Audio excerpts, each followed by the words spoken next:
시간이 없어서 빨리 진행을 하겠습니다. 그 다음은 우리 가톨릭 동북아 평화연구소의 식구입니다. 연구소 초창기부터 지금까지 헌신적으로 봉사하시고 노력해 주신 백장현 박사님의 시간입니다. 백 박사님은 가톨릭 동북아 평화연구소 시냅의 운영연구위원이시자 정치학 박사이시고 북한학과 북핵문제 전문가이십니다. 박수로 맞아주시기 바랍니다.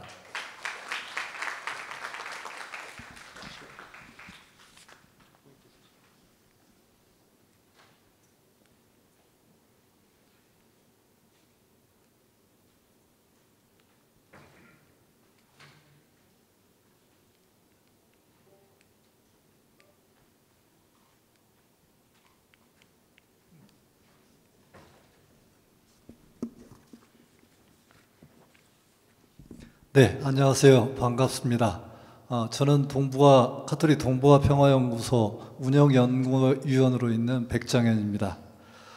오늘 제가 하려는 이야기는 한반도 평화정착에 가장 직접적으로 걸림돌이 되고 있는 북핵 문제에 대해서 진단하고 그 해법을 모색하려는 것입니다.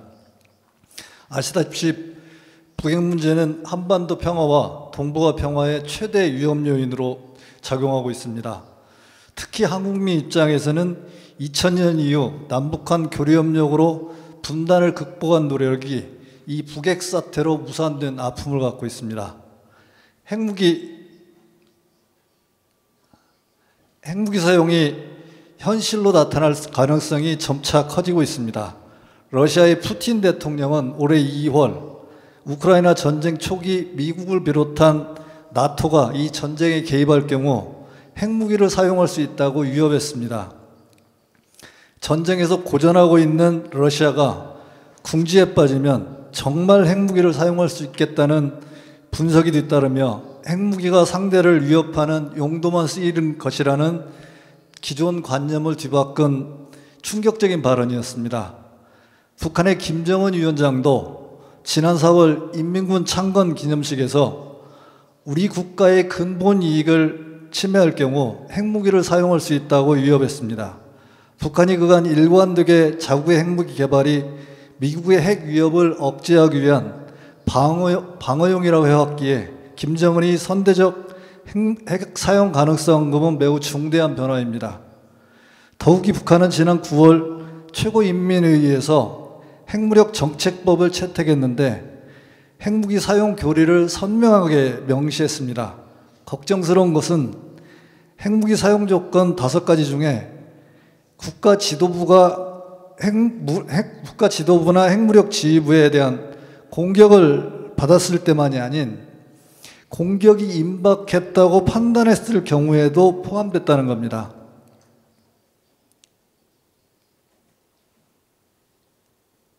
현재 북한은 핵탄두를 30-40개 정도 보유하고 있는 것으로 알려져 있고 선제 핵 전략을 실행하기 위한 전술핵 운용체계와 작전 편제까지 마친 상태로 알려지고 있습니다. 또한 핵탄두를 실현할 수 있는 탄도미사일도 다양한 기종과 다양한 발사 방식으로 개발하고 있습니다. 그중 화성 17형 대륙간 탄도미사일, 북극성 2호 잠수함 발사 탄도미사일, 극초음속 미사일 등은 방어하기가 어려워 매우 위협적인 무기로 평가받고 있습니다.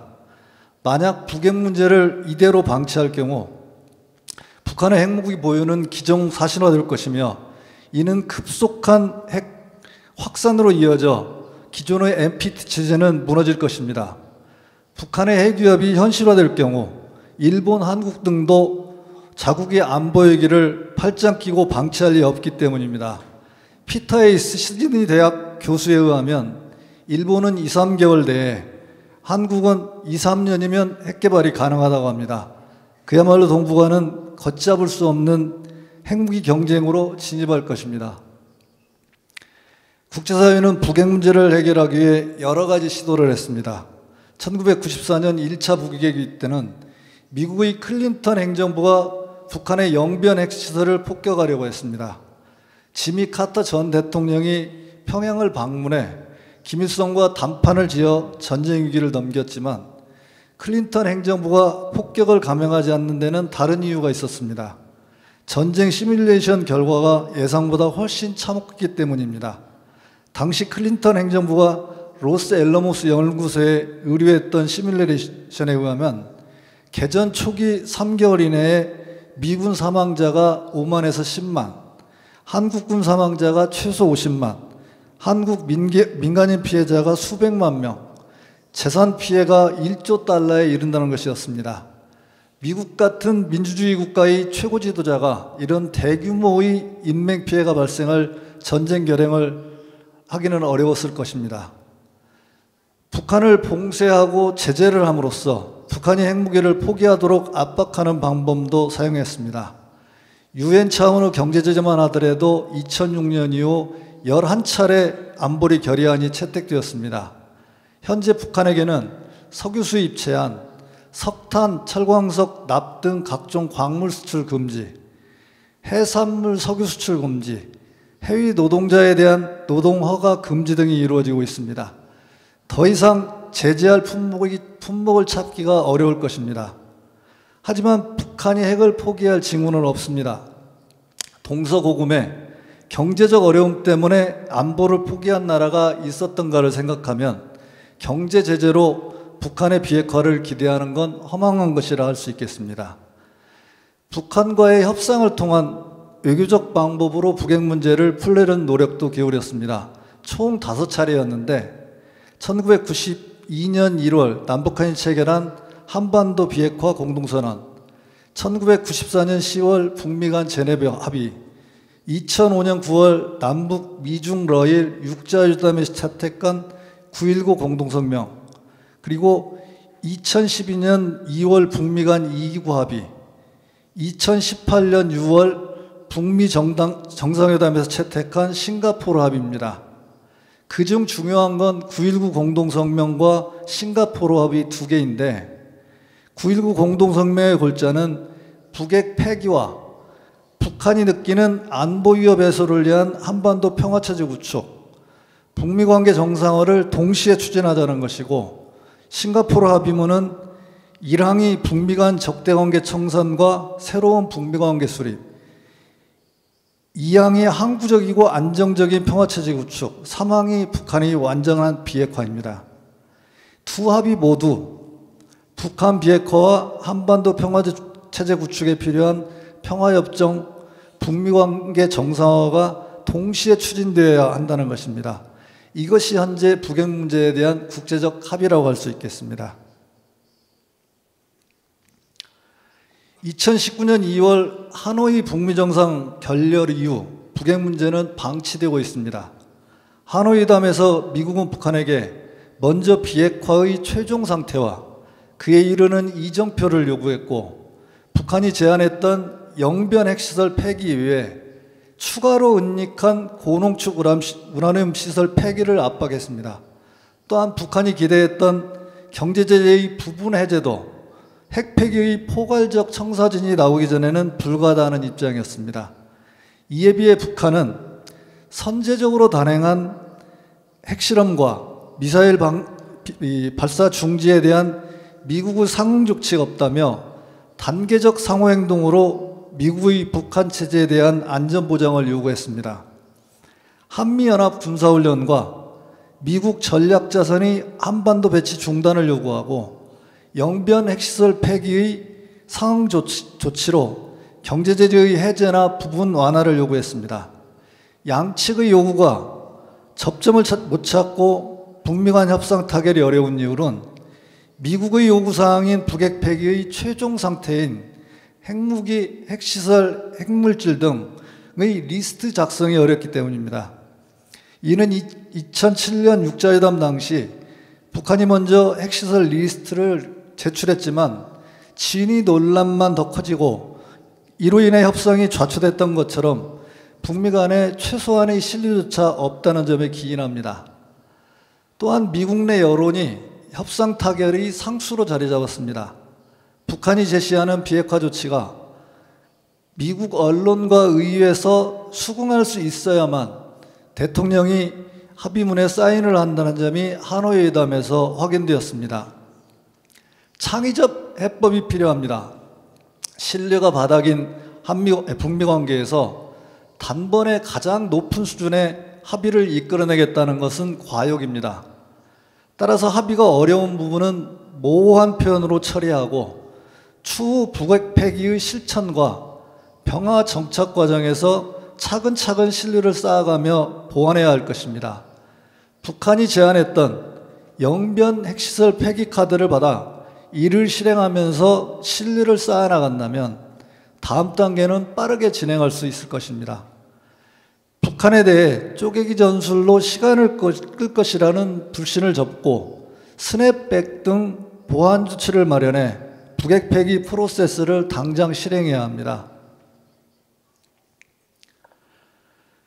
북미 간 깊은 불신을 감안한다면 북핵 문제를 풀기 위한 중재자가 필요합니다.